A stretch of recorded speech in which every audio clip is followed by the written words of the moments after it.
Hello and welcome to another edition of DIY, Indie Musicians Talking Music. I'm happy to have Grim17 with me. How you doing, Grim? I am doing well, man. Right. And we're here talking, and we're going to start off talking about your new single from the forthcoming album. The single's called Bittershine. Tell me a bit about it. Okay, yeah. It's well, I'll give you there's a there's a short anecdote that I use as the tagline for the song. Just out of obtuseness because I'm that type of guy. And it was when I was out traveling one day after I told my partner that I was going to release this song, and she just we were sitting in silence in the car for a bit, and she randomly piped up and said, "So this new song, Bittershine, what's it about?" And I started in this strange stuttery kind of way trying to define what the song was, and I was like, to be honest, I'm not entirely sure what it's about. I probably need to listen to it again to give you an actual definition. And she turned to me and she said, "Oh, right, sorry. I just thought because usually when you write a song, it's because you have all these feelings that you've stamped down inside you for so long, and they've started bubbling up, and you've no other way to get them out of you. So you write a song about it and think that that's therapy. So, so it's another one of those. that's essentially what it is. Yeah, but it was Sounds that's very my supportive. well, that's what she's like. She usually just looks at me and sort of says, "You're ridiculous, don't you?" And I have to say, "Yeah, I know, but here we are. It's not going to change now. It's been 36 years." Exactly. Get back in your shed.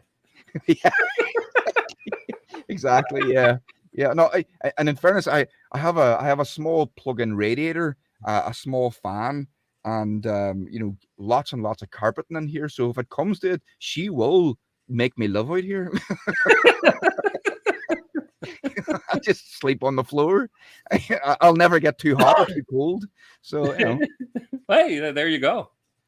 It's the life of a musician. And listen, at least you're not sharing the floor with a band.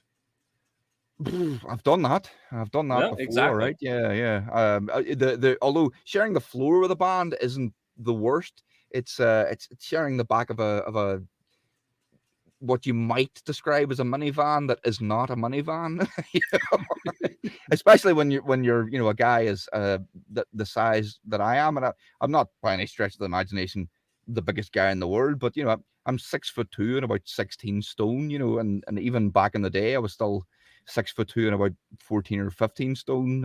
So I took up a lot of room.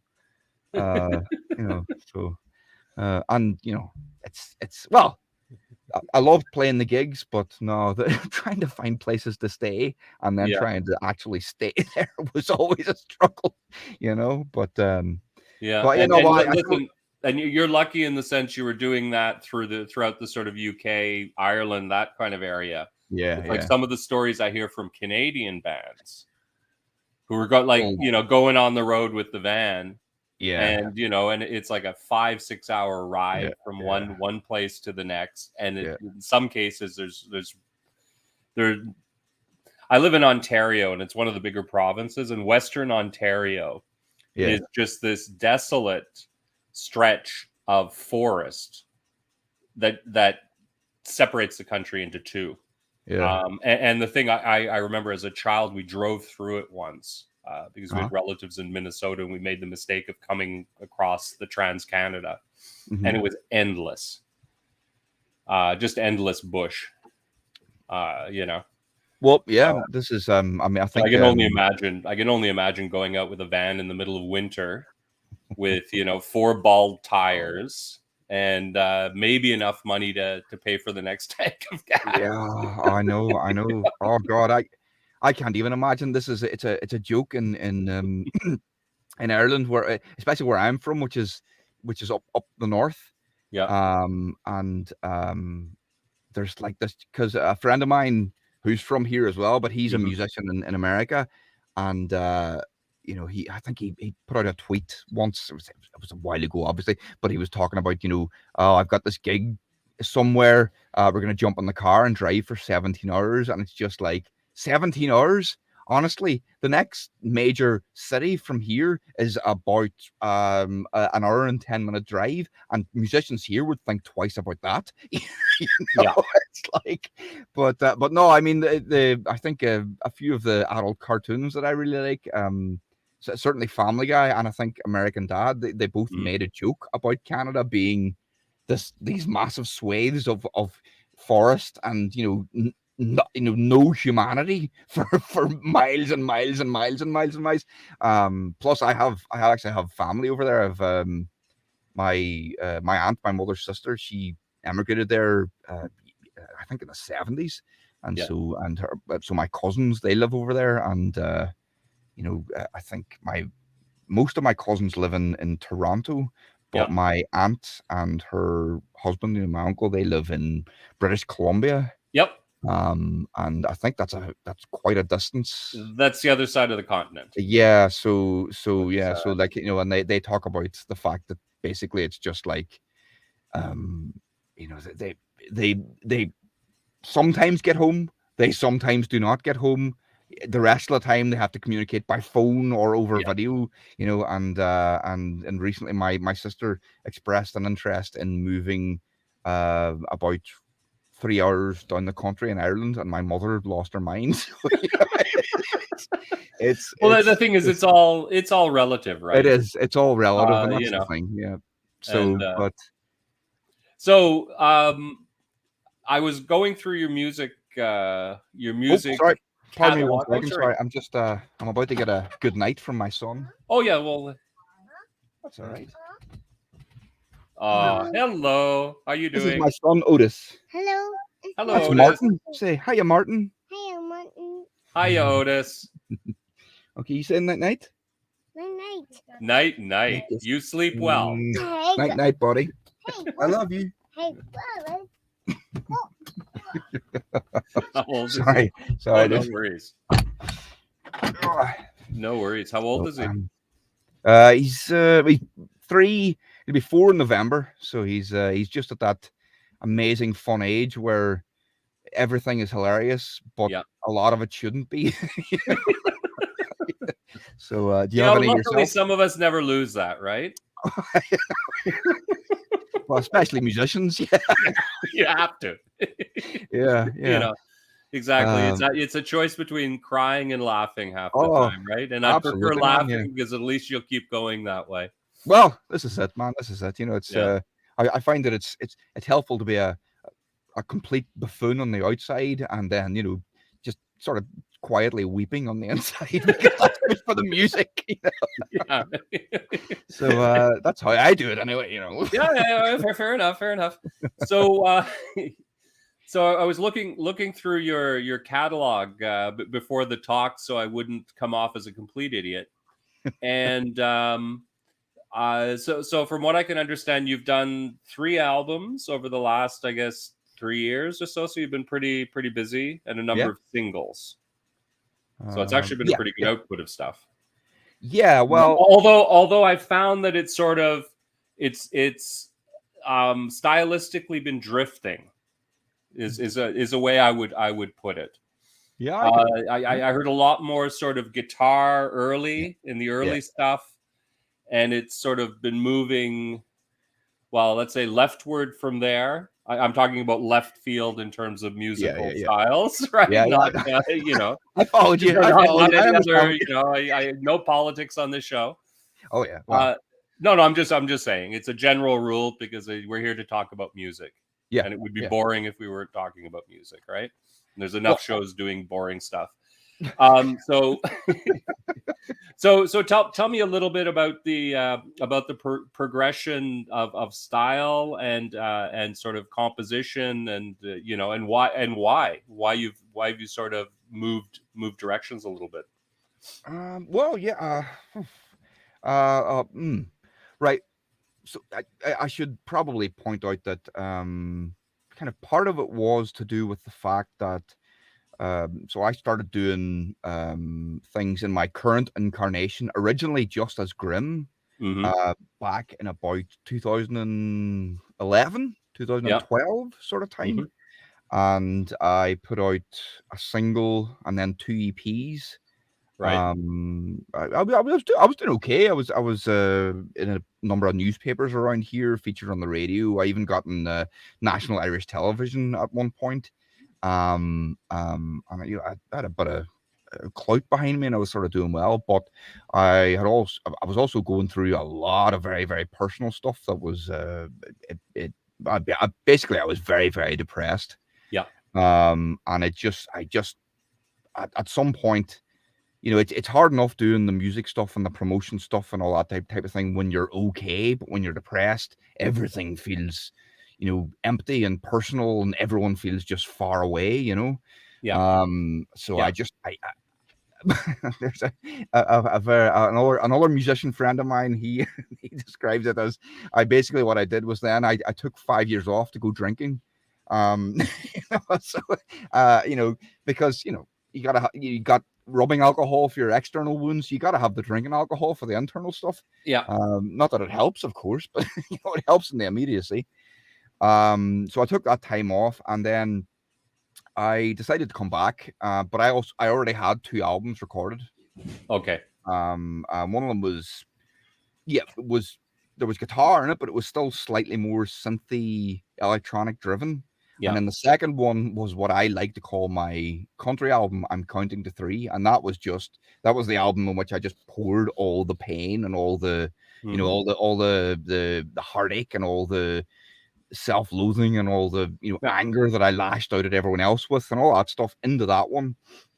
And that was very, very guitar driven, because it was me sort of sitting down and saying, right, I want to write an album, but I don't want to have to keep going to the computer to write it.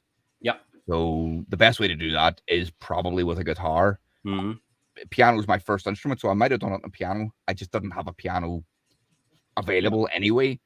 But it worked out well that I had Yeah. the guitar, because the guitar is an extremely expressive instrument. yeah. Probably more so than the piano, to be quite. Well, yeah, I mean, piano, it has its own. You can have a piano and just play the piano, but if you're doing something that needs to be expressed vocally, if there's lyrics, if there's a vocal melody, Mhm. you can't really go far wrong with a guitar. You sit down, you have the guitar, you have the acoustic guitar, whether you're finger picking or you're playing some riffs or you're playing chords, it's a perfect accompaniment to someone singing. Yeah. So that's what happened. So I released the first one, which is The End Is Not For A While. That was the more synthy one. Mhm. And then the second one, I'm Counting to Three, later on that year. I didn't do much promotion on either of them, because I was just coming back and I didn't want to throw myself too far into that for fear of overwhelming myself. And plus, I had new relationship, new house, new job, and a kid on the way. So then I was approached by Mike from Lights and Lines. Yep. And first of all, originally he approached me, I think just because they had played a couple of my songs on the New Music Saturday podcast that he was part of. Before he even joined it, Dr. Bones, way back, had been a big supporter of my music, and still is, obviously. And then I mentioned to him that I had this old EP from back in 2013, and I had written 4 new songs that I felt were basically like part 2 of that EP. And I was going to remaster the old EP, release that. Oh, pardon me. And then release the 4 extra tracks as a part 2 to that original EP. That original EP was called Digital Throw Up. And then I told him the whole story about everything that happened and everything I just told you. And he loved that story. So he suggested, look, I'm putting together this record label. Nobody really knows about it yet. The first person I've signed is Gozer, who you spoke to. A wonderful, wonderful guy, great blues musician, impeccable songwriter. And he said, look, if you put them together, I'll put them out as an album. So that had a direction then for me. So that's what I did. I put them together. I worked at remastering the originals, and then the later ones I mixed, mastered, and put together so they sound like one coherent work. Personally, I think it worked out quite well. And so he released that. As far as the development of styles is basically just because of what I had available Okay. to an extent. Yeah. Like again, like I said, I started out in bands way back, so I started playing music when I was a child. I started on the piano, and then I started playing in bands when I was like 13 or 14, and sort of just I've never stopped since. And then it was sort of there were a number of life events. I also went back, studied a bit of production here and there, and I was in different bands. And then I sort of found that I was here in my hometown, and all of the other people that I'd ever been in bands with had absconded or had escaped, had just flown the coop. They were like, well, I've had enough of this. And it was just that I had this piece of software my parents had bought me ages and ages ago, and I just sat down with it one day with my laptop. And since then, the equipment and my understanding and everything else around that has just grown from there. Mm-hmm. And almost everything, actually, I think the best way to put it is almost everything I do is it's almost like practice. it's if I'm recording something, it's almost like me practicing how to record something. Yeah. So if I don't necessarily know how to record something, the best way to do it is for me to write a song that incorporates that and then learn to record it. Because the best way to learn to record something is if you are completely emotionally invested in recording that. Yeah. And what are you more emotionally invested in than a song? Yeah. Other than maybe your children, but it's at least frowned upon to follow your children around with a microphone. Yeah. and listen to everything that they say 1,000 times, right? It's like, Yeah. You probably would want to, you'd end up in an institution. Yeah, well, I was going to say, who would want to, but honestly, you just met my son, and honestly, he is genuinely the funniest person that I know. Okay. So I think I would be fine, but yeah. Yeah, encourage it. Oh yeah. So he doesn't lose it. I think unfortunately kids spend a lot of their time unlearning things. Well, school isn't about learning; it seems to be more about unlearning these days. Yeah. I agree. 100%, man. You're on the money there. I think you're right. I mean, it offers opportunities, of course, but the opportunities are not wide ranging, and they don't account for everybody's abilities and styles of learning and all that type of stuff, which is a real problem, I think. But we're not going to go into that. I think one of the biggest problems is that they don't, because no one will admit to the fact that not everyone is creative. Mm-hmm. They won't encourage creativity. And I think that that's a big problem. Just in the sense that it would be wonderful to have a much better foundation in music than, let's say, I do, right? Because I was never given the opportunity, and I was never in a household with a piano. My father was a musician, but my parents broke up, so my mother wasn't really interested in music very much. Right. Yeah. Especially seeing that the fact that my father ran away with one of the groupies, more or less. So she was really not very interested, right? And et cetera. So you don't, you didn't. It was a limiting experience in the sense that I didn't grow up in a musical family, let's say. Yeah. And then you go to schools, and by then it was the tyranny of the recorder, which has to be about the worst instrument to teach a child. I mean, if you want to teach children to hate music, you teach it on a recorder, I would figure. I know. Yeah. I can't think of anything else that would be worse. Well, maybe a guitar. Well, but the kids would enjoy that, right? At least you could make crazy, weird sounds. With a recorder, all you can do is give yourself a migraine. Well, we were relatively lucky over here in that there was a whole sort of suite of small percussion instruments that were also rolled out because they wanted to sort of encourage, they wanted to at least engage with the kids that they thought wouldn't be quite as musical. At least they could hit Bang something or something. rattle Yeah. something or Yeah. that type of thing. So we were quite lucky in that respect. Plus, it was also the fact that tin whistle over here is it's almost a sacred instrument, So Yeah. we had a bit of tin whistle as well, but all those things are a complete different skill set. Whereas I think, I suppose the idea with recorder is that anybody can blow into a tube and cover some of the holes. Yeah.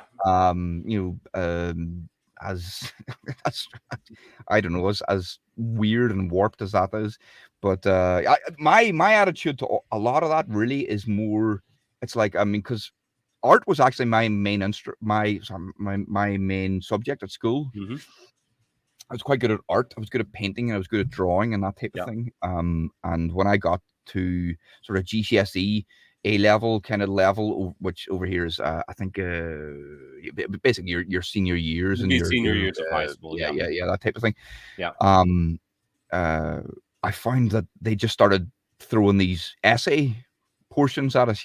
This was part of the, where it had never happened before in art when we were learning Yeah. art in any of the years before that, and then suddenly we got to these exam stages, and suddenly, oh well, we had to do an essay about something, and it always sort of struck me as being like, it felt like, just a kind of a small balding bitter man with little round glasses that had aged much before his time in a cheap suit, sitting behind a desk somewhere, that had never ever experienced art or people's creativity, just going, well, that doesn't sound very academic, we're gonna have to put something academic in there, and then writing Yeah. Well, something down. listen, they were just preparing you for when you got to art college. And Oh yeah, and then you were expected to be a conceptual artist, oh, right? In which I went case to you were art just writing, oh, right? I You were I went. writing your Oh, theories of art, correct? I went to So, art college, man. Yeah, it yeah, destroyed my interest in desire art to go as into it was be. intended to. No, I was lucky enough as well. After I finished, I went to school in Quebec, and they had a little bit of a different system than the rest of Canada. And in my mind, it was one of the best ones I've ever seen. What they did is they separated the 16 and 17-year-olds from all the other kids and put them in their own institution. Right? So I think they probably had a lot less problems with their teenagers, right? Yeah. Under 16 sort of thing, Yeah, right? yeah. 15-year-olds, because they weren't in the same school then with the older kids who were before adulthood, right? And it was prepped for either university or technical. Yeah. And I ended up going back and doing another. I couldn't get another degree, but I went back and I did courses in the art department there, and that was great because I came sort of as a mature student. Yeah. And this was pure. And at the end of the term, the marks where we would have a final exhibition. Mm-hmm. And you'd have, like, in the case I remember the best was my sculpture course with the professor who was he was a Czech sculptor. I think he was quite well known, and he had fled from Czechoslovakia after in 1968. Right, Uh-huh. he was one of the dissidents, and he escaped to Canada and whatever, and he ended up teaching there. Yeah. And him going around with his little pad and throwing down the marks Yeah. as he went through was quite an experience. Yeah. And he'd gone through everyone else, and it was me and this other woman. Uh-huh. And she had spent all of the semester. It was quite unbelievable. She had done an orca, those small whales. Yeah. 2/3 size. Uh-huh. She had the head sort of coming out of the water in clay with all the armature, with unbelievable sort of thing. And I'd done this crazy metal thing because the school I went to, they also had an aeronautics department. Uh-huh. And it was like doing metalworking and stuff, right? Yeah. So they had what do they call the English, the thing where you can get metal to do forms. It's like to build planes and stuff like that, right? All the fuselage and whatever. Uh-huh. So they let me into there, and I was in there with using, forming the steel with it. I love that. It was unbelievably fun. And I think I made a 98 and she got 100. And I thought, yeah, she deserved the 100. Yeah. That extra 100 hours she put in. Yeah. And my thing, I was carding it in. The paint was still wet, and but the good old days, right? Yeah, well, I would never ever call them that for me, but yeah, but that sounds for you like they were the good old days, all right. But Well, it was a fun time. I mean, it was interesting to see what you were good at, and I think there we were luckily enough. It was still in a period where they taught you art, they taught you the yeah, craft of it, yeah, right? Which I think is the distinction compared to this, where it goes from craft to some sort of academic pursuit, where yeah. it's being Well, yeah, intermediated with ideas rather yeah, than interpreting from the fact, right, from yeah, whatever yeah. that was created. But anyway, we should get back to music. Right, yeah, of course, yeah, yeah, yeah, No. yeah, yeah, We should talk some more about music. yeah. So let me just think. Why don't you tell me a few of your let's say the top three artists that have probably inspired you the most. Who would you say they'd be? Right, yeah. That's I see. The first one is a bit well. I this is going to sound like such a cliche, but my mother was raised on classical music, and then Right. she subsequently basically raised me on classical Mm-hmm. music. And my first musical love was Mozart.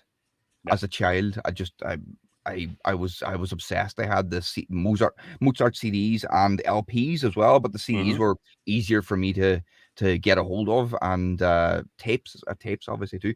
Um, and I loved Mozart. I loved the piano concertos of Mozart especially. Yeah. And they were what kind of basically inspired me to want to learn the piano in the first place. Um, so I mean, he was a massive influence on me getting into music in the first Mm-hmm. place. Um, and then I'm as far as influence is such a strange thing because I sort of think autobiographically, and then when I think autobiographically, my life is in these segments where Mm-hmm. different acts and different artists meant different things to me. Um, but I loved. Uh, it's an odd thing. It's because I was in a band when I was a teenager that I didn't necessarily really fit into. I played bass in this band. The rest Right. of them, they were sort of they liked Radiohead and different kind of that kind of weird cerebral teen angst music that was going around at the time. And don't get me wrong, I love Radiohead and I love Mm-hmm. all that type of Mm-hmm. stuff, but I don't necessarily consider it as big an influence. Yeah. My next big influence was probably after that band when I got into a different band, and I was a very, very big fan of the first three Biffy Clyro records. This was before, sort of before Puzzle, which was their big breakout album. Their first three records, before they got really, really big, where they were exploring mad time signatures, and there was just this amazing sort of polyrhythmic thing going on between the drums and the bass and the guitar, and Mm-hmm. then they had the three vocals doing these wonderful harmonies and everything that they did. We loved that, and we were sort of not trying to emulate that, but we incorporated a lot of that into what we were doing in that band. And then after I got out of that band and did a few different things when I started on my own, my biggest influence then harked back to an earlier influence from, again, my childhood and my father's influence, which was Tom Waits. My Mm. father was a big Tom Waits fan, but my father especially liked his earlier stuff. Yeah. And he used to listen to Tom Waits all the time, and he had the earlier LPs and stuff. And then when I sort of revisited Tom Waits, I discovered all of his later stuff, from Swordfish Trombones through Rain Dogs, through all that stuff. And it was like, this was a revelation to me. This was like, this man is an absolute genius. He has no fear about what he will explore sonically. Yeah. And that was just, I flatter myself that I'm even trying to do something similar to Tom Waits with my music, but that Mm-hmm. is kind of what I'm trying to do. I Yeah. want it to sound as sonically interesting as possible, but still have the great songwriting on top, which I think Tom Waits does. So, Yeah. yeah, I suppose basically, yeah, those are the three: Mozart, Buffy Clyro, and Tom Waits. Which, uh, yeah, well, you put me on the Diverse spot. Pretty And diverse. yeah, well, yeah, I thought so. Yeah, now that I think about it, I think that's quite yeah. No, I but gotta pat listen, myself on the it's back for that always one. no, but listen, it's always interesting to hear, because sometimes I think that what's interesting is what inspires you is not necessarily what you're going to produce musically. Yeah. Because sometimes what inspires you is something about their process or something about their perspective, as opposed to trying to just emulate their sound. Yeah. Right. Yes, You know, absolutely. is the best way to put it, and then that combination for you makes perfect sense. Yeah. Because I understand these crazy time signatures on some of your stuff, because you definitely do push the boundaries. Yeah. In terms of that, you know, this obsession with drums up front in your mixing. Yeah. That also starts making a lot more sense, right? But then you've got all the musicianship behind it, Yeah. which is interesting. So no, it's very good. So tell me, when you mentioned Mozart, it just made me think, how good a musician do you think he would be today? Because I think Mozart with today's technology would blow our minds. I could only imagine what he could produce. Yes, yeah, this is the thing. I listen to a lot of varied music. And yeah, I know exactly what you mean. I think with with the technology that we have today, I I don't know. This is the thing, right? So Mozart was considered quite what's the word? But he was a child prodigy. Yeah, he That was was a child definitely, prodigy, but when he came into his own, yeah. he was considered groundbreaking. Yes. You know, you listen to Mozart now and you sort of think that Yeah. is blah. You know, it is. Oh well, you know, I've heard lots of music that sounds like that. But the Yeah, thing about because it is, it all comes from him. yeah, because it all comes from him. You Yeah, know, he was exactly. the That's the point. originator. Yeah, it's Yeah. like, So, and he was considered very groundbreaking at the time, to the point that yeah, I have heard stories about people literally walking out yeah, of his concerts and his operas yeah, and things because they're like, "This is why doesn't he just do what everyone else does? Why, you know, that kind of thing, you know?" yeah, And then when I measure that up to things that are going on today and going on now, you know, it's sort of like, you know, the stuff that people react to like that is stuff that I haven't even heard of. yeah, You know, it's stuff off. It's like, you know, it's in some random tiny venue in the outskirts of Europe somewhere, and there's some insane jazz musician that will would pickle your mind if you could hear him, but nobody wants to listen to him because there's no market for any of that. Do you know that? yeah, You know that yeah, kind of yeah, thing. yeah. So it's sort of But see, I'd push back there, yeah, because okay, I think with Mozart, what's incredible about him as a musician is the virtuosity was there from early on, right? yeah, yeah, And he was writing incredible musical pieces as a young teen. yeah, It's like one of these insane stories, right? yeah. But what's interesting about him is you follow his career, like his operas as well are just unbelievable, Yeah, right? yeah, And they were unbelievably popular. He had an incredible ear for a melody yeah, and a yeah, hook.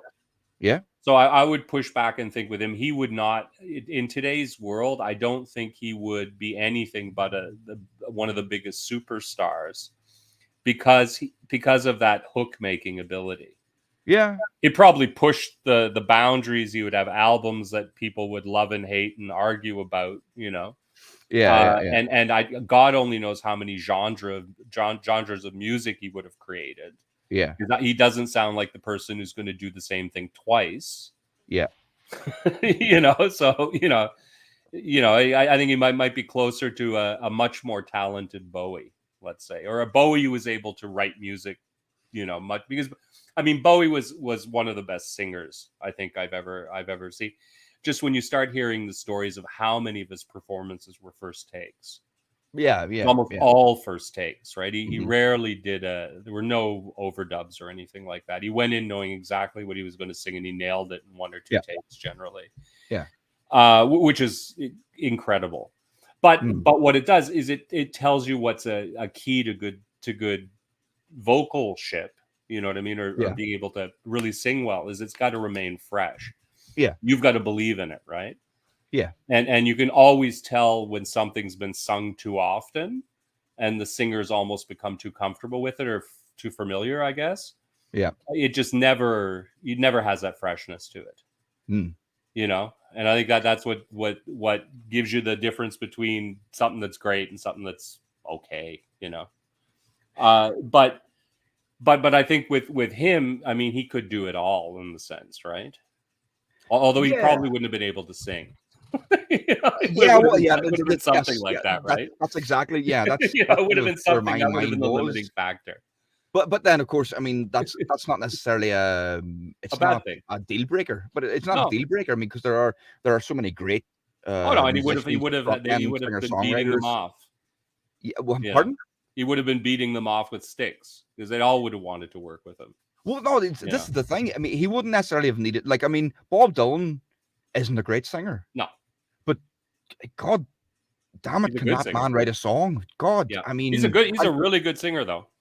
I mean, Who? the thing that I can tell you with Bob Dylan is I don't think anyone has been as good outside of some of the rappers at getting the number of words in a phrase Right? as Yes, that yes, man could, yes. Yeah. Well, you see, and not have it sound ridiculous. yeah. You know, Well, and then of course that's you're starting to explore the idea of that, you know, and not necessarily holding the notes, but you know what other level can someone Yeah. bring to the concept of singing, and you know there are a great number of vocalists out there that don't necessarily even actually, for instance, my my grandfather, who was born in the very, very early part of the 20th century.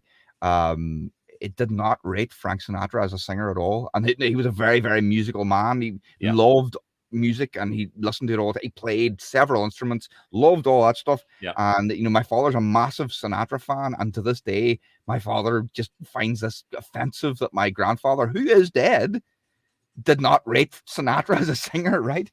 But Yeah. my grandfather actually explained it to me once, and I understand him completely because Frank Sinatra does not go these amazing ranges. He sticks in a very small range, right? And he hits every note. Don't get me wrong, but he stays in a small range. Whereas my grandfather's argument was that a great singer could do range, you know, could put out lots of notes and go up and down the scales and all that type of stuff.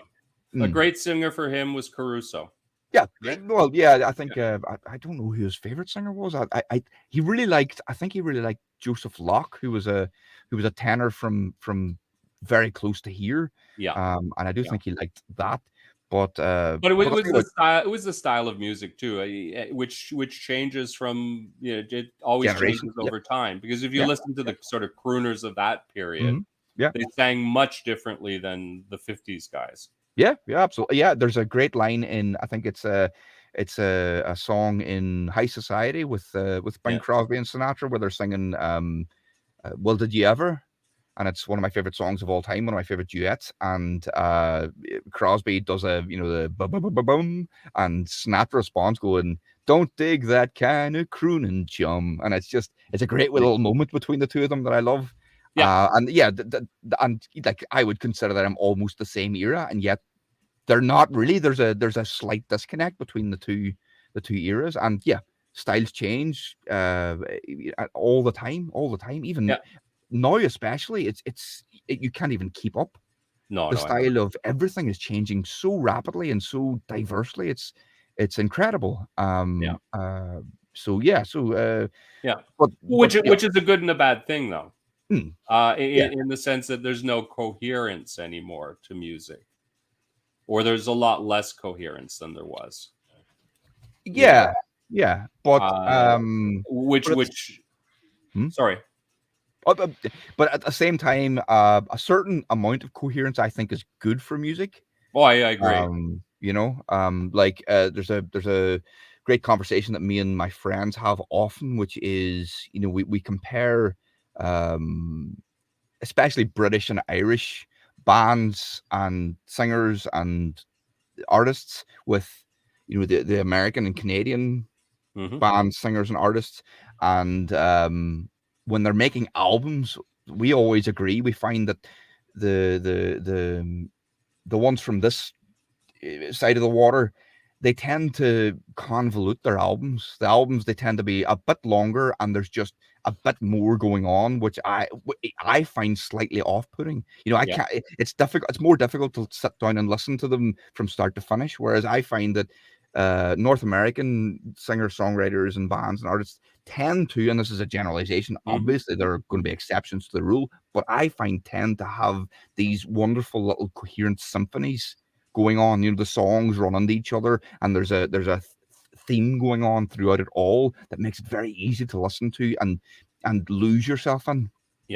And of course, that's not, you were talking about coherence in the bigger sense, you know, throughout you know, all of music, throughout all the artists, throughout everything that's going on culturally today. But I just find that I think okay, I'm talking from an old school perspective as well, even more old school than my tenure, in which where a lot of what I love came before I came of age. You know, I was a big fan of all the grunge stuff, but when all the grunge stuff was happening, I was a child. You know, I was 6-7 years old. You know, but I love all that stuff, and maybe there's part of that where it's this weird nostalgia for a time that I didn't necessarily even experience, where I think everything was coherent, but it wasn't necessarily. You know, there was a lot going on. There's always a lot going on. Of course. And the thing is, I think the best tends to, you know, eventually just sort of float up to the top, right? It may take some time. You know, some things get stuck, and then they come up years later after when they should have. But yeah, no, listen, I've got the same feelings around, like, you know, sort of early glam. Like, you know, I often joke, if I ever had a chance, like, to take a trip back in time, I know exactly when and where I'd go. Yeah, I know exactly where because I'd want to spend all the time going and seeing all these bands right before they hit. You know, T-Rex. What's that? T-Rex. Yeah, T-Rex, David Bowie, Roxy Music, early glam. That for me is it. Yeah. Like, to see them, like, you know, to see David Bowie around the time of The Man Who Sold the World, like, because that's when I think they started playing live seriously with the band. The first, most of the, well, it was when he started with Ronson, right? Sort of pre the Spiders. But listen, the band I would have loved to have seen at that time the most is Roxy Music. Oh yeah. One of my favorite albums is the first Roxy album. I think that has it defies me to think of anything else in that whole period, that it was so different than almost anything else, and you see so much that came out of it. It influenced just everything. Oh, like, Brian Eno, I mean, you know what I mean? Brian Eno alone is just, and Brian Ferry as well, and that band. You know what I mean? I was just thinking from the point of view of producer. Oh, you know, From the point of view before he was producing, producer, right? you can't. No, I mean, no. Brian Eno has gone on then to do, you know, things that I don't think any other producer will have as varied as a career as Brian Eno had. No. Again, I don't think there's going to be anybody else that's going to do that, you know, because the man just he just went, well, I've tried this, so I'll try something else. And then it's like every half an hour that same sentence comes out of him. It's like, well, I tried this for half an hour, so I'll do something else. And it just feels like he was just like, I'm just going to keep going until eventually someone makes me stop, and no one ever has, because why would you? I think he was just he was at the right place at the right time. Yeah, you know what I mean. And then basically got pushed out of the band because Roxy Music didn't have the room for the two egos. And quite frankly, I think with him and that sort of the sort of androgynous act he was putting on at the time, he was getting laid more than Brian Ferry was, and I think that became a problem. You know, I laugh, the sort of thing, and then And then like to imagine today, there's no way that a major record label. Well, I mean, the last time that they did anything similar to giving Brian Eno his first record contract, like the first solo contract. Yeah. The only thing I can think of similarly that's happened since is Beck. I mean, that's pretty well the only other act I can think of that was just that, that left field that would get signed to a major record label. And Beck was a big success, right? Yeah. With Brian Eno, the although I love all those early albums, like Here Come the Warm Jets. I mean, that is a great pop record. Yeah. Unfortunately, he never believed in his vocals enough, although I always thought he was a really good vocalist. But he never really believed in it, I don't think. Okay, yeah. And his lyrics were terrible. He didn't have anything really to sing about. I'm gonna but it's fine. You know what I mean? Not everyone's going to be everything, right? No, indeed. But that doesn't lessen my appreciation for him, and especially during that period. I love all those records. Like Taking Tiger Mountain, Before and After Science, Another Green World. They're all great records. Well, yeah, I mean, plus you can then go on to say about the fact that Brian Eno then went on to work with David Bowie. Yeah, and he worked with Bowie later, and he invented ambient music in between. Yeah, yes, absolutely. And the story goes that he invented ambient music basically because he was afraid of flying. No, it's even crazier than that. Is it crazier than that? Right, okay. Do you know the story of it? I don't really. The story I heard was that he got into an accident. Yeah. And was hospitalized and couldn't move. Like he had major back problems, right? And he was sitting there, and I guess they'd put him in a cast or whatever, and he was in a hotel room, and a friend came over, and I guess they'd set up a stereo system or whatever in the room so he could listen to music, and they put something on, and they hadn't hooked it up properly. So the speakers came on and off intermittently, and the volume was really low. Uh-huh. And the thing is, he was basically, because he was completely immobilized, he was forced to listen to it in that kind of circumstances. Yeah. And it was like it would come in and come out, and it was like barely audible, and it's just all sounding very much like ambient music. Oh well, yeah. And that's what gave him the idea. And then he did Discrete Music, which was the first ambient project. The one with the it's like a Pachelbel's Canon, that weird. Oh, I don't know the discography. No, I would listen. Write that one you want to listen to. Yeah. I think you with your enjoyment of classical music, I think you'd like that one. Oh, I'm sure I've heard it. I've listened through a lot. I mean, I've listened to a lot of music, and I've explored a lot of Brian Eno stuff. And then he did that crazy thing with Robert Fripp right around then too. No Pussyfooting, which is a great record as well. With the early what was the first one called again? Sorry, the first one was called Discrete Music. Discrete Music. It's got it's a black cover with a photo. I think it's like the Empire State Building or something like that. It's like a very artsy photo. Yeah, I'll have to check that out. No, you should. I think you would really enjoy it. Like, there's one side of it where it's this classical piece that he reimagines. Well, he basically re-edits it and reproduces it, and it's interesting, right? And it's busier than the later ambient stuff.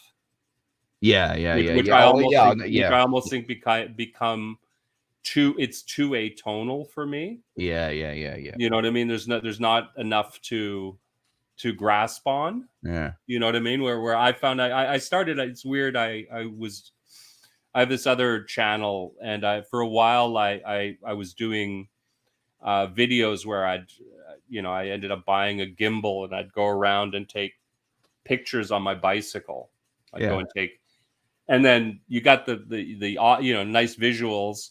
So I said, oh shit, I'm gonna have to get some music to put on it. So I started doing this ambient music to use as a soundtrack for the stuff. And actually what's funny is Brian Eno and some other guy, they've come out and they developed two programs that are ambient music generators. Okay. And you can get them for your iPad, and they're like $10-15. I mean, they're not expensive. And so I bought both of those. And what's interesting about them is they're very simple to use, and you just set sounds, and then they've got all of these rules that Okay. the actual audio clip will follow. It'll do it, and it'll come back, and it'll double the time and half the time, and randomize it to a certain degree within musical parameters. Let's put it that way. Yeah. And so I started using that as a first thing, and I'd just like record stuff directly into my system and then start editing it, right? Okay. And finding little bits I liked. Because a lot of it is just like, it's like an improvisation, right? You're not, Yeah. you can't know what's going to come next, which is part of what's interesting about it.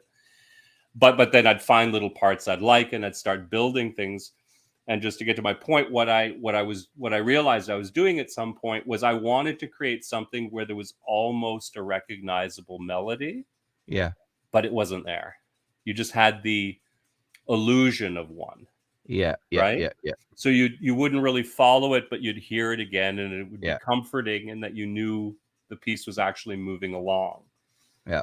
And I think I'm going to do some more of it. I've sort of started to get thinking about it again. Yeah, well, actually, there's another artist signed to Lights and Lines, One Blind Mouse. Stu, he's a very, very good friend of mine, and he does very experimental kind of music. Sometimes ambient, sometimes the opposite of ambient, but there's no vocals or anything. It's just they're these insane compositions, and he does a lot of that. Sometimes you almost hear a melody where, and I find myself listening to his music a lot and just going, like, I can almost hear something, but it's not quite there. Yeah. And he's so good at that. Yeah, it's interesting because you have to.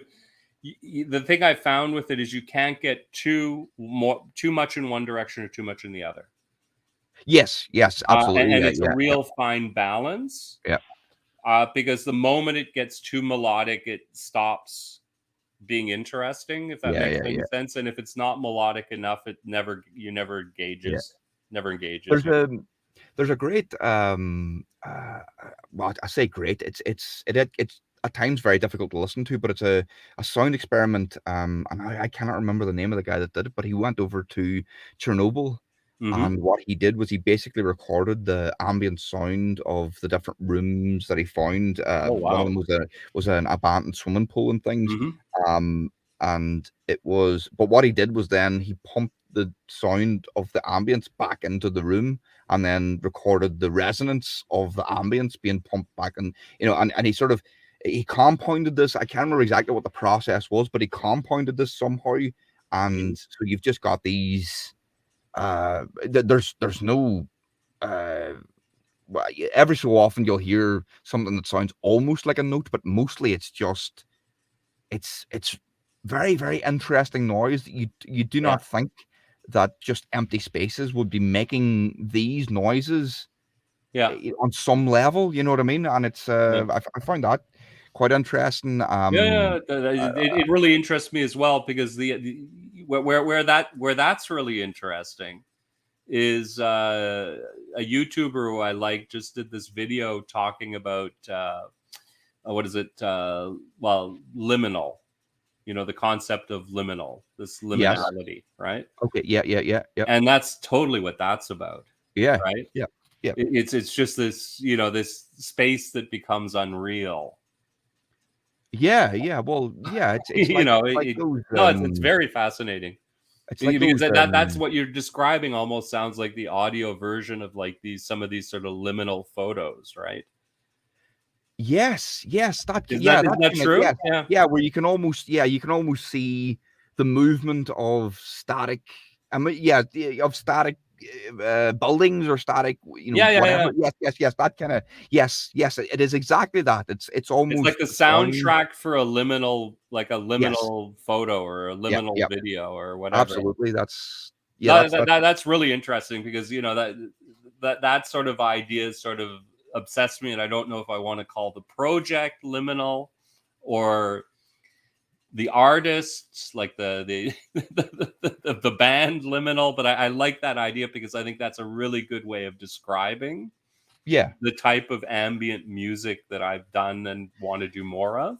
Right. Yes. Okay. Yeah. So this is something you're considering yourself as a project Yes. going Yeah. forward, right? Okay. Yeah. Well, Yeah. I would be Well, as a very side interested. project more than Well, anything yeah, else, yeah. because I just find it like I'm obviously I've been in a number of bands as well, Mhm. and where you were likely, well, you're bassist and I imagine guitarist most of the time.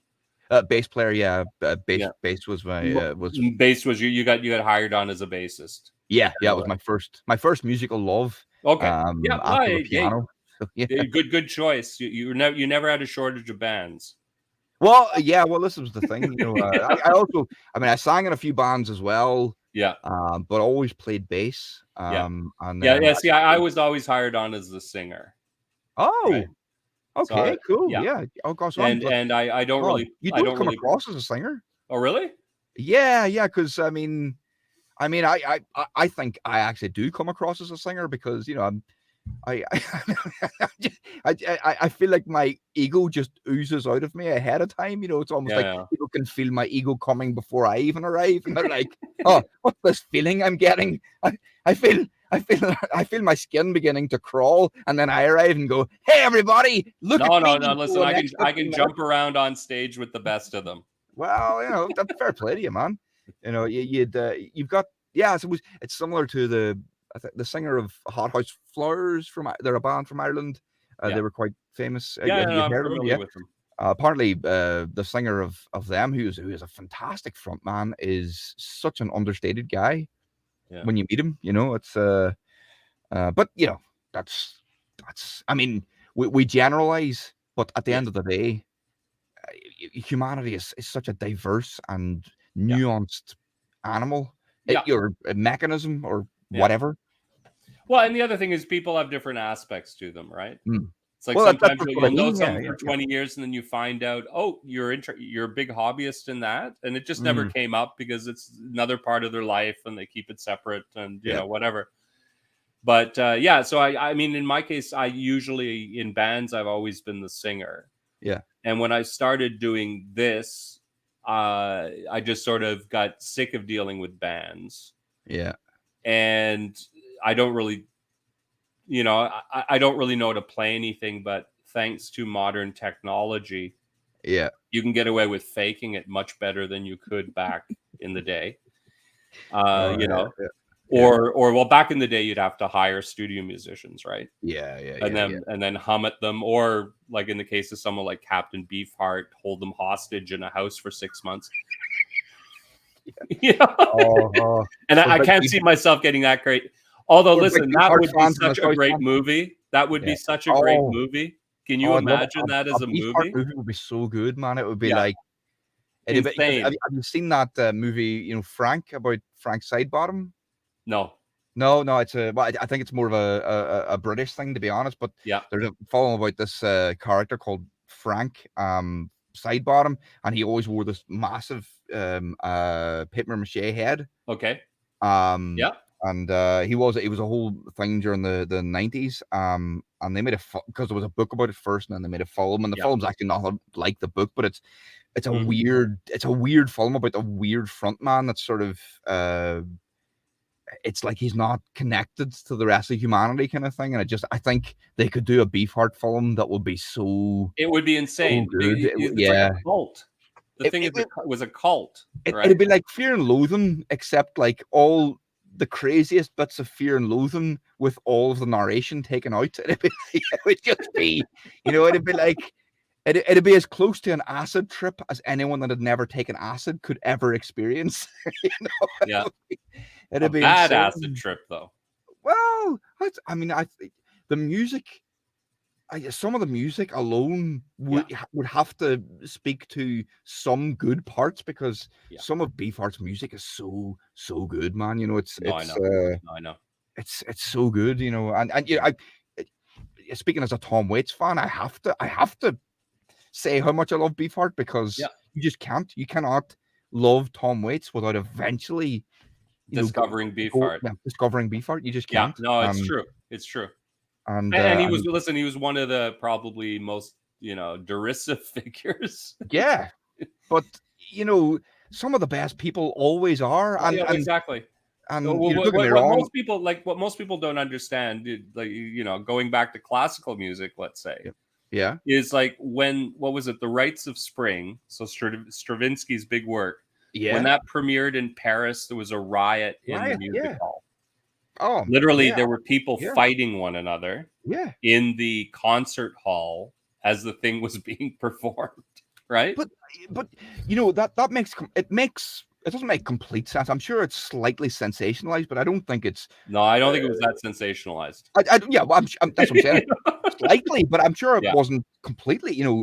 But the thing about it is, even when you listen to modern cinematic music, Yeah. music that goes along with films takes a lot from Stravinsky because it does it swells something inside you. You suddenly start to feel the tension, the whatever is going on screen. So experiencing that from a live orchestra without any context whatsoever, I can imagine that must have been maddening. Listen, especially in a concert hall with good acoustics.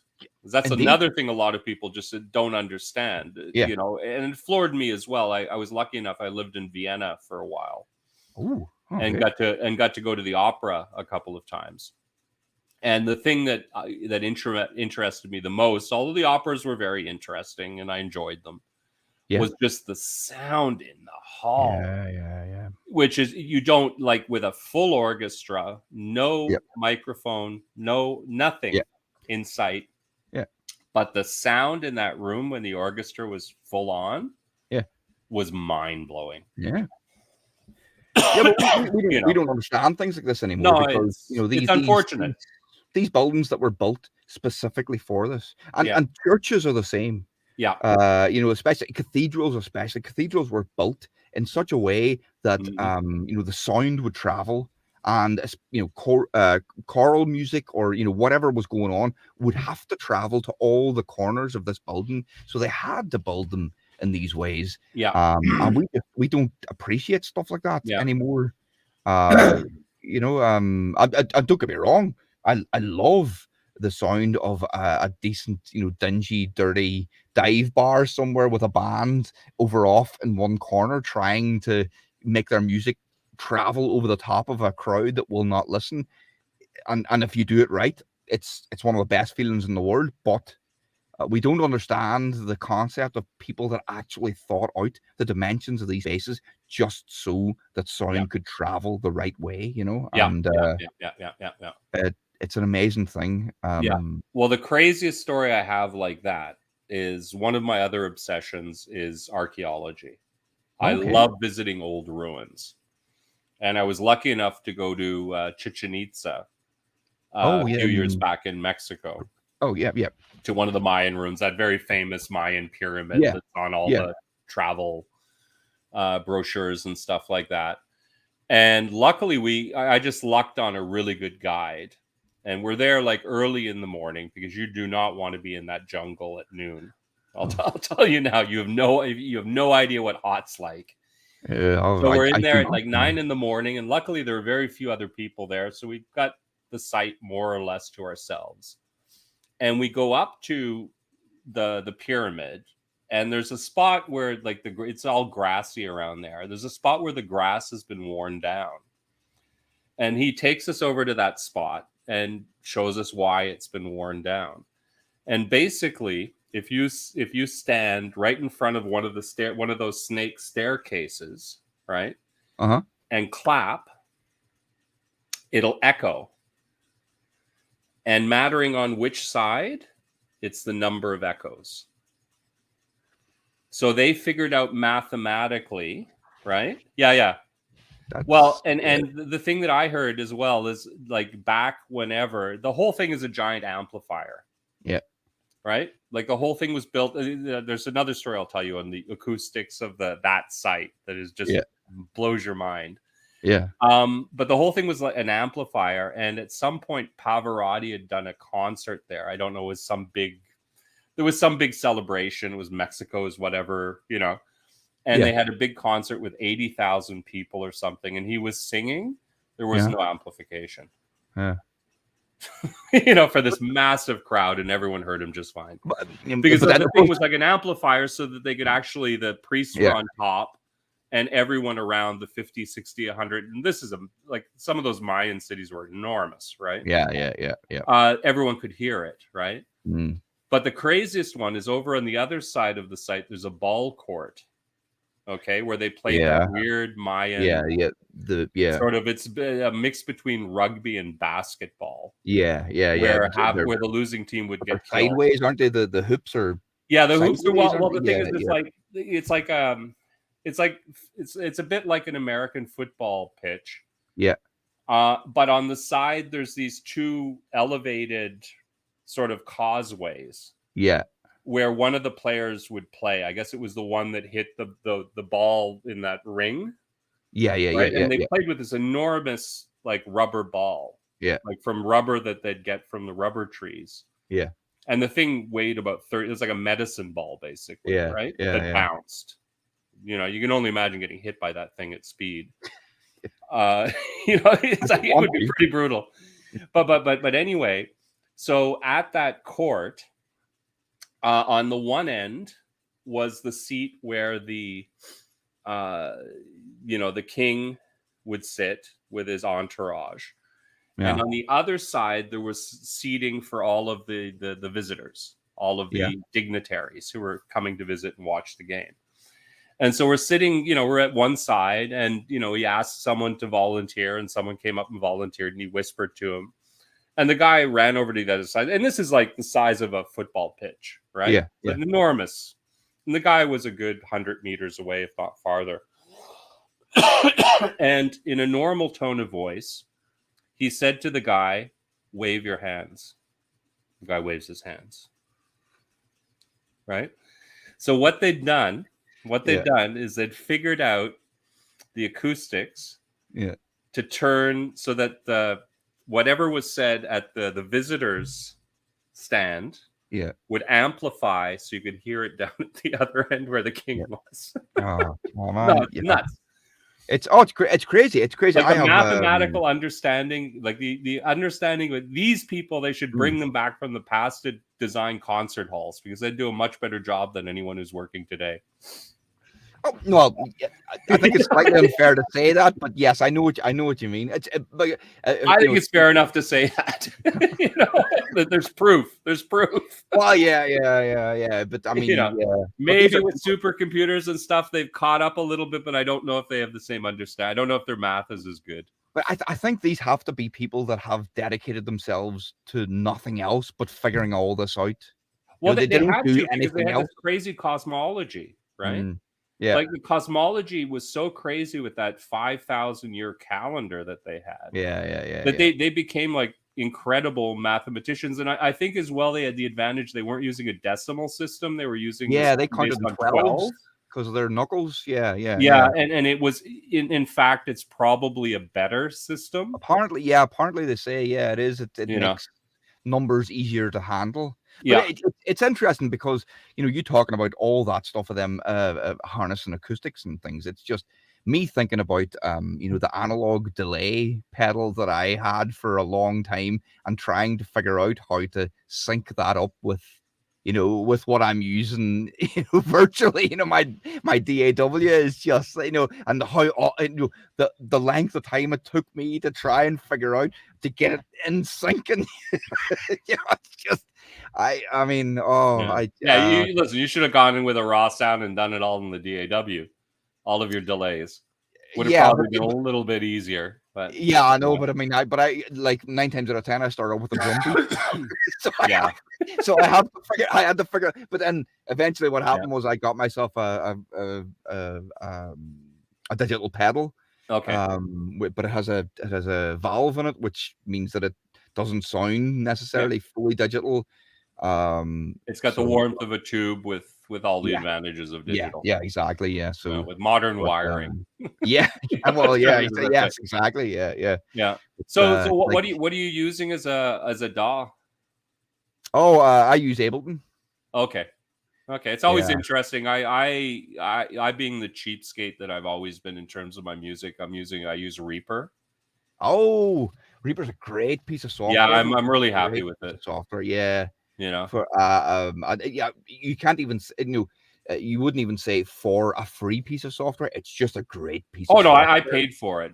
I mean, the way the Oh, license work, the way the license works is basically you can have a trial license that never really yeah, runs out.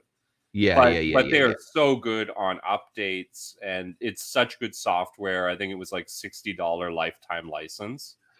And I said, you know what? And now I get all the updates. I think that's Oh if yeah, I think you don't get the updates. no. Well, And yeah, no. they're updating Ableton, like there's some weeks I'll skip some because they're doing 2-3 updates a week. yeah. You know, and I don't think it's ever in the 4 or 5 years I've used it. I don't think it's ever freezed up, or maybe once that I've had an issue with it. You Yeah, know, and yeah. Well, even like the VST plugins, like there's a set of stuff that they like a whole package that you can download that's all their stuff. yeah. And that I didn't need to buy anything for a couple of years. It's like all the simple, you know what I mean? A lot of the stuff, the basic stuff you're going to need, they've got like a totally good version that's fine. Yeah, yeah, yeah, yeah. You know, Yeah, I still use a lot of the well, the free stuff's great. Yeah, Yeah, yeah. have you discovered all the Steve Slate drum kits? No, again, no. Like this is me genuinely, almost purposely limiting myself. No, these are free ones, and No, all I know they all the are. other But even sample the kits. no, but even the free stuff, Yeah, I won't even download because, as far as I'm concerned, still, well, no, that's not entirely true. I do have a load of stuff that I collected from old music production magazines that I bought years and years ago, okay, but I yeah, fair still enough. haven't even got through all that stuff. Yeah, So, and even at that, to this, with how long I've been doing it, I have built myself up a few uh well, a few folders of trusty synths and built up a few drum racks, yep, bespoke racks of my yep. own that I use regularly to Mm-hmm. try and keep things as simple as possible. So I rarely, actually go outside that. Just again, mainly just to keep things as simple as possible, because it's almost like I have my sound, and I'm hoping that with enough exposure, it will become recognizable as my sound. If it gets to that point. But Yeah, no, it's totally understand. yeah, yeah, It's very very similar to. Although I've got two ways I work, but yeah, I know exactly what you mean. yeah, You know, yeah, yeah. But again, Reaper is a great piece of software. I remember using it, but it was years ago since mm-hmm. I've used it, and Mm-hmm. it was just that another very good friend of mine that made music at the time, he used it Yeah. often, and he was just like, "Man, this is free software. You have to try it out just to see what it does." And Well, it's a full DAW. You know, it's a full DAW. I mean, yeah, the only thing that some of the other ones might have is a better package of like loops and yeah, all the peripherals around it. But yeah, you you know can what? get that stuff. There's so much of that stuff you can get for free, or Yeah, you buy it when they have the big digital sales. So, yeah, yeah, you know, yeah. and I mean now that I bought all of the isotope stuff, Yeah, yeah, it's just like yeah. You're set. Yeah, I don't need, it's so hard to get anywhere out of Neutron, to tell you the truth. yeah, You know, yeah. Well, but the thing about it is, I mean, one of the main reasons that I used Ableton is, well, for a start, I've used it for so long now that I know it so yeah, well, but also I find that their warping and time stretching, the ability, the ability to mm-hmm. do that in Ableton is much better than most of the other ones. No, that's And I use that a lot with drums, yeah, because there's nothing I love more than whenever you just take a single drum hit and you stretch it out, and then you stretch it out some more, and then you stretch it out some more, and you'll discover some very strange little patterns and flutters in there that I nice. just love. I love doing that. Oh, that's interesting. That's really So interesting. yeah, because I find, in a lot of ways, I don't want to use samples of, like, say, that like little rolls and stuff on the snare, that it's very very difficult to reproduce those through MIDI, Mm-hmm. and I don't like using the samples, and I also want it to sound idiosyncratic in some way. So I find if you stretch out a snare, you'll find a little trill in there somewhere that will work for what I do. Yeah. Not necessarily. If it was meant to sound like a live band, it wouldn't sound like that at all. But it works for what I do. So I just find see, that I have the advantage that I fake being a drummer, and I have my 15-minute online course that I did, watching a Rick Beato video on how to program MIDI drums, which is basically doing it on the keyboard with two fingers. Yeah. And then there's this beat and there's that beat, and it's okay, fine, and that's basically the way I'll do my drums, is I'll program them, but I have no talent at it, in the sense that I'm not going to do anything incredibly advanced, because I can't. You know what I mean? You see, I would say, I mean, unless you're like Danny Carey from Tool or something, I would think that it would be very, very difficult to reproduce a lot of that stuff on a MIDI keyboard. MIDI keyboards are I mean, they're designed to be keyboards. They're not designed to be drums. You know what I mean? You can reproduce a lot of different things musically, but at the same time, it is a keyboard. It's a facsimile of a piano, not anything else. And actually, interestingly, I have found myself the drummer of a band recently by default, because I'd been producing an album by a band. I've been producing it for about the last 2 years, and they couldn't get a drummer, and I was programming on all the drums anyway. So I said, look, I can play all the stuff I'm programming anyway, and you don't have, I'll play drums for you in the meantime. And I found myself sort of by default the drummer of a band, which is indescribably fun. I will say that. It is. It's great. It's great. And you have no responsibility for anything else that's going on, and you just get to sit there and exercise some aggressive demons. Exactly, and think rock steady. Oh yeah, I'm in beat. Oh yeah. It's big, and then the band itself is basically a combination between Pink Floyd and Queens of the Stone Age. So it's So it's very it's very rock steady, and No, listen, you're not doing like massive rolls or trying to be Ginger Baker or anything. No, oh God, no. If I had to do that, and again, I mentioned Danny Carey from Tool, and I love Tool. They're one of my favorite bands. But God, if you asked me to do any of that stuff, I'd no way. These are men that have trained every limb to do all these things just by muscle memory. No, I couldn't. Yeah, it's pretty incredible, actually. It is. It's when you see those types of musicians on any instrument do what they do, it's incredible. I am at best a composer, at worst, a purveyor of audio cacophony. Not that there is any other type of cacophony, of course, but you know what I mean. But no, I'm not. I wouldn't necessarily call myself a true dyed-in-the-wool musician. I know a few tricks that look pretty good, and then I can wing the rest. But no, some of those musicians out there are just they do. That's they don't a different gig. They do a different thing. Yeah, they do, man. Yeah, and more power to them is what I would say.